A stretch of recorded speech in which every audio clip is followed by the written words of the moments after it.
তোমাদের রানী ফ্যানদের জন্য আবারও মহা খুশির খবর। জলসার অন্যতম জনপ্রিয় ধারাবাহিক তোমাদের রানী। তোমাদের রানী শুরু থেকেই জমজমাট পর্ব দিয়ে টিআরপি তালিকায় স্লট লিড করে আসছে। এক এক করে বেশ কয়েকটি প্রতিপক্ষ ধারাবাহিককে তাড়িয়েছে তোমাদের রানী।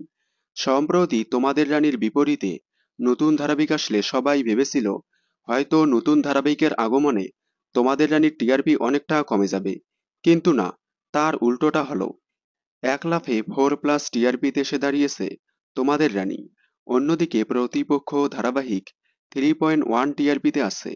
বর্তমানে ধারাবাহিকে যে টান টান পর্ব হচ্ছে, বোঝাই যাচ্ছে খুব শীঘ্রই টিআরপি 5+এ এসে দাঁড়াবে। এবার হয়তো তোমাদের রানীর কাছে নতুন প্রতিপক্ষ ধারাবাহিকও বিদায় নিতে চলেছে। তোমাদের রানী 4+ টিআরপি পাওয়ায় আপনারা কতটা খুশি হয়েছেন কমেন্টে জানাবেন। বিনোদন জগতের সকল আপডেট সবার আগে পেতে চ্যানেলটি সাবস্ক্রাইব করে পাশে থাকা বেল আইকনে ক্লিক করে রাখুন। ধন্যবাদ।